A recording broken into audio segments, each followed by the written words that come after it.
Manamum Suvaiyum channel. இன்னைக்கு நம்ம பண்ண போற ரெசிபி என்னன்னு பாத்தீங்கன்னா ரொம்பவே டேஸ்டியான பட்டர்ஃப்ளை prawn. எப்படி செய்யறதுன்னு பார்க்கலாம் வாங்க.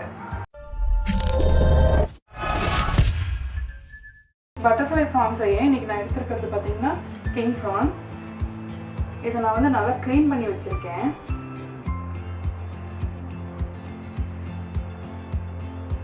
இதுக்கு நடுவுல நரம்பு மாதிரி ஒன்னு இருக்கும். அதை எடுத்துருங்க கண்டிப்பா. இந்த prawns-ஐ இப்போ வந்து நல்லா கட் பண்ணிக்கலாம். ரெண்டா கட் பண்ணிடாதீங்க. லைட்டா ஒரு பிரஸ் கொடுத்து எடுத்துருங்க. அப்பதான் உங்களுக்கு இந்த ஷேப் கிடைக்கும்.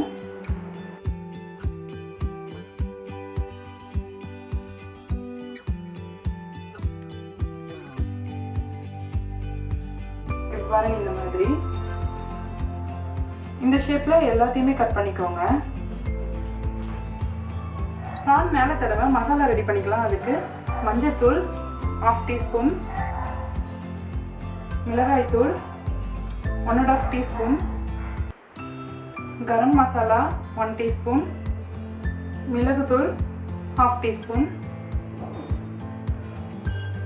உப்பு 1 டீஸ்பூன்.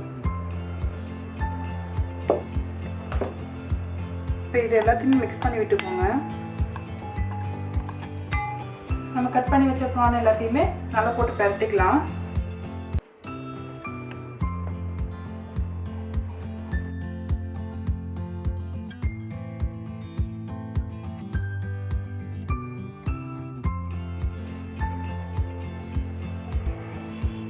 அப்படியே ஒரு பிளேட்டுக்கு மாத்திடுங்க.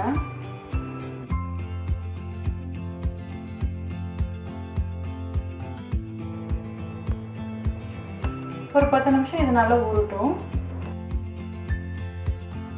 அடுத்து 50 கிராம் கார்ன்ஃப்ளவர் மாவு,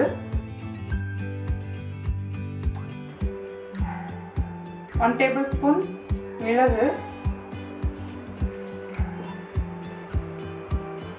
1 டேபிள் ஸ்பூன் மிளகாய் தூள், 1/2 டேபிள் ஸ்பூன் உப்பு. இப்போ இது எல்லாத்தையும் நல்லா ஒரு வாட்டி கலந்து விட்டுக்கோங்க. அடுத்தது முட்டை 1. இதை நல்லா பீட் பண்ணிக்கோங்க.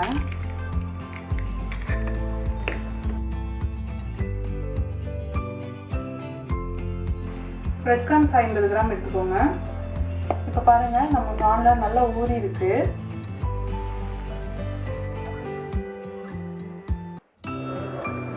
கார்னில் பரட்டி எடுத்த ப்ரானை அடுத்து முட்டையில் டிப் பண்ணிக்கலாம்.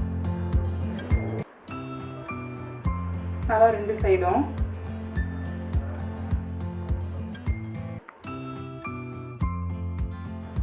அடுத்ததாக பிரெட் கிரம்ஸில் நல்லா முக்கி எடுத்துக்கோங்க.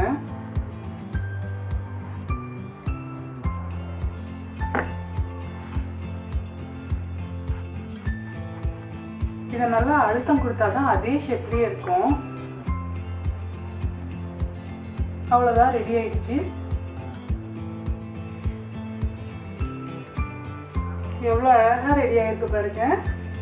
பார்க்கவே சூப்பராக இருக்குது. இதை இப்போ வந்து எண்ணெயில் போட்டு பொரிச்சிட வேண்டியது தான். ஒரு பேனில் எண்ணெய் ஊற்றிக்கோங்க. அடுத்து நம்ம ரெடி பண்ண prawn எல்லாத்தையும் ஒன்று ஒன்றா பொறுமையாக சேர்த்துக்கோங்க. எண்ணெய் வந்து ரொம்ப மிதமான சூட்டில் இருக்கணும்.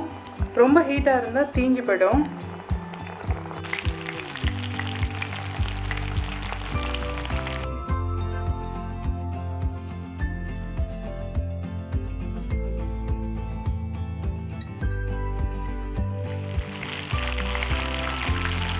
அவ்வளோதான், ரெடி ஆகிடுச்சு. இதை இப்போ பிளேட்டுக்கு மாற்றிடலாம்.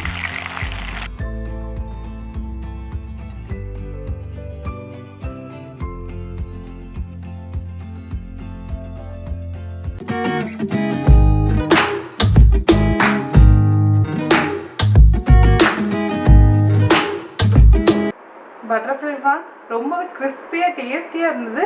இந்த ரெசிபியை வீட்டில் ட்ரை பண்ணி பாருங்கள். மறக்காம மனமும் சுவையும் சேனலுக்கு லைக் பண்ணுங்கள், ஷேர் பண்ணுங்கள், சப்ஸ்கிரைப் பண்ணுங்கள்.